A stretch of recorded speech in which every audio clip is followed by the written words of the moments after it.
Hello everyone, welcome to ಸಂವಾದಿನ classes. ಪರಮಾಣುವಿನ ರಚನೆ ಪಾಠದ ಮುಖ್ಯ ಪ್ರಶ್ನೆ 5. ಕೆಳಗಿನ ಪ್ರಶ್ನೆಗಳಿಗೆ ಉತ್ತರಿಸಿ. ಪ್ರಶ್ನೆ ಸಂಖ್ಯೆ 58. ಕೆಳಗಿನವುಗಳಿಗೆ ವೈಜ್ಞಾನಿಕ ಕಾರಣ ಕೊಡಿ. ಎ.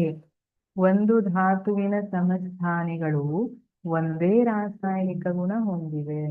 ಒಂದು ಧಾತುವಿನ ಸಮಸ್ಥಾನಿಗಳನ್ನ ತಗೊಂಡಾಗ ಅವು ಒಂದೇ ರಾಸಾಯನಿಕ ಗುಣವನ್ನು ಹೊಂದಿರ್ತವೆ. ಹಾಗಿದ್ರೆ ಸಮಸ್ಥಾನಿಗಳು ಅಂದ್ರೇನು?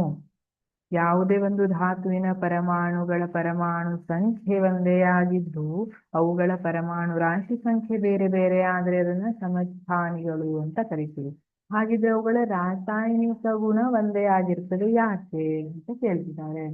ಯಾಕೆಂದ್ರೆ ಅವು ಒಂದೇ ಸಂಖ್ಯೆಯ ಪ್ರೋಟಾನ್ಗಳು ಮತ್ತು ಇಲೆಕ್ಟ್ರಾನ್ಗಳನ್ನು ಹೊಂದಿರುತ್ತವೆ. ಇವು ಪರಮಾಣುವಿನ ರಾಸಾಯನಿಕ ಲಕ್ಷಣಗಳ ಪ್ರಾಥಮಿಕ ನಿರ್ಣಾಯಕಗಳಾಗಿವೆ. ಯಾವುದೇ ಒಂದು ಧಾತುವಿನ ಅಥವಾ ಪರಮಾಣುವಿನ ರಾಸಾಯನಿಕ ಲಕ್ಷಣ ಮುಖ್ಯವಾಗಿ ಯಾವುದರ ಮೇಲೆ ಡಿಪೆಂಡ್ ಆಗಿರುತ್ತದೆ? ಅದರೊಳಗಿರುವಂತಹ ಪ್ರೋಟಾನ್ ಮತ್ತೆ ಇಲೆಕ್ಟ್ರಾನ್ಗಳ ಮೇಲೆ ಡಿಪೆಂಡ್ ಆಗಿರುತ್ತೆ. ಹಾಗಾಗಿ ಸಮಸ್ಥಾನಿಗಳಲ್ಲಿ ಪ್ರೋಟಾನ್ಗಳ ಸಂಖ್ಯೆ ಒಂದೇ ಇರ್ತದೆ. ಅವು ಒಂದ್ ವೇಳೆ ತಟಸ್ಥವಾದಂತಹದ್ದಾಗಿದ್ರೆ ಅಯೋನ್ ಆಗಿಲ್ಲ, ಪರಮಾಣು ಆಗಿದೆ ಅಂದ್ರೆ ನಾವೇನ್ ತಿಳ್ಕೊಂಡಿದ್ದೀವಿ? ಪ್ರೋಟಾನ್ಗಳ ಸಂಖ್ಯೆ ಇಲೆಕ್ಟ್ರಾನ್ಗಳ ಸಂಖ್ಯೆಗೆ ಈಕ್ವಲ್ ಆಗಿರುತ್ತೆ. ಹಾಗಾಗಿ ಒಂದು ಧಾತು ಏನಿದೆ ಅಥವಾ ಪರಮಾಣು ಏನಿದೆ ಅದರಲ್ಲಿ ಪ್ರೋಟಾನ್ನ ಸಂಖ್ಯೆ ಇಲೆಕ್ಟ್ರಾನ್ನ ಸಂಖ್ಯೆಗೆ ಈಕ್ವಲ್ ಆಗಿರುತ್ತೆ. ಅಂದ್ರೆ ಸಮಸ್ಥಾನಿಗಳಲ್ಲಿ ಪ್ರೋಟಾನ್ಗಳು ಮತ್ತೆ ಇಲೆಕ್ಟ್ರಾನ್ಗಳು ಎರಡೂ ಈಕ್ವಲ್ ಆಗಿರುತ್ತೆ. ಹಾಗಾಗಿ ಒಂದೇ ರೀತಿಯ ರಾಸಾಯನಿಕ ಗುಣವನ್ನ ಹೊಂದಿರುತ್ತೆ. ಬಿ. ಒಂದು ಪರಮಾಣುವು ವಿದ್ಯುತ್ ತಟಸ್ಥವಾಗಿದೆ. ಏಕೆಂದರೆ ಒಂದು ಪರಮಾಣುವಿನಲ್ಲಿ ಋಣಾತ್ಮಕ ಮತ್ತು ಧನಾತ್ಮಕ ಆವೇಶಗಳು ಸಮ ಪ್ರಮಾಣದಲ್ಲಿ ಇರುತ್ತವೆ. ನಾವು ಒಂದು ಪರಮಾಣುವನ್ನ ಕನ್ಸಿಡರ್ ಮಾಡಿದಾಗ ಅದರಲ್ಲಿ ಧನಾತ್ಮಕ ಅಂಶ ಅಥವಾ ಧನಾತ್ಮಕ ಆವೇಶ, ಪ್ರೋಟಾನ್ಗಳು ಅಂತ ಕರಿತೀವಿ, ಅದು ಇಲೆಕ್ಟ್ರಾನ್ಗಳಿಗೆ ಈಕ್ವಲ್ ಆಗಿರುತ್ತೆ. ಹಾಗಾಗಿ ಒಂದು ಪರಮಾಣು ವಿದ್ಯುತ್ ತಟಸ್ಥವಾಗಿರುತ್ತೆ. ಜಡ ಧಾತುಗಳು ಕಡಿಮೆ ರಾಸಾಯನಿಕ ಚಟುವಟಿಕೆ ತೋರುತ್ತವೆ. ಯಾಕೆ? ಜಡ ಧಾತುಗಳು ಅಂತ ಯಾವ್ಯಾವುದನ್ನ ಕರಿತೀವಿ? Helium, neon, argon, krypton, xenon ಇವೆಲ್ಲ ಜಡ ಧಾತುಗಳು. ಇವು ಕಡಿಮೆ ರಾಸಾಯನಿಕ ಚಟುವಟಿಕೆಯನ್ನ ತೋರುತ್ತವೆ. ಯಾಕೆಂದ್ರೆ ಅವುಗಳ ತುಂಬಿದ ಕವಚದ ಸ್ಥಿರ ವಿನ್ಯಾಸ ಹೊಂದಿದೆ. ನಿಮ್ಗೆ ಗೊತ್ತಿದೆ, ಎಲ್ಲಾ ಧಾತುಗಳು ಅಥವಾ ಎಲ್ಲಾ ಪರಮಾಣುಗಳು ಅಷ್ಟಕ ವಿನ್ಯಾಸವನ್ನ ಹೊಂದಲಿಕ್ಕೆ ಅಂತ ಕಾಯ್ತಿರ್ತವೆ.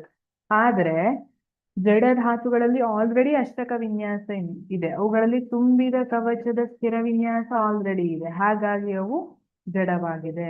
ಅಥವಾ ಅವುಗಳ ಸಂಯೋಗ ಸಾಮರ್ಥ್ಯ ಅಂದ್ರೆ ವೇಲೆನ್ಸಿ 0 ಆಗಿರುತ್ತದೆ.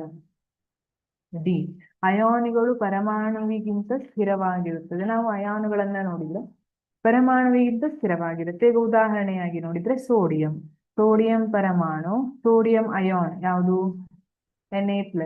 ಇದರಲ್ಲಿ Na+ ಏನಿದೆ ಇದು ಸ್ಥಿರವಾಗಿದೆ ಅಂತ ಹೇಳ್ತೀವಿ. ಅದೇ ತರ ಕ್ಲೋರಿನ್ ಮತ್ತೆ ಕ್ಲೋರೈಡ್ ತಗೊಂಡ್ರೆ Cl- ತಗೊಂಡ್ರೆ Cl- ಏನಿದೆ ಅಯಾನು, ಅದು ಪರಮಾಣುವಿಗಿಂತ ಸ್ಥಿರವಾಗಿರುತ್ತೆ.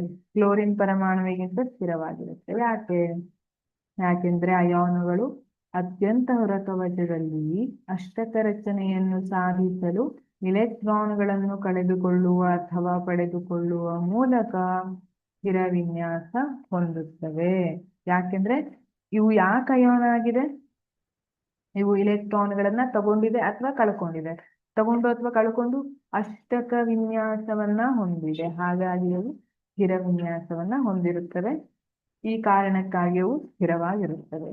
Thank you.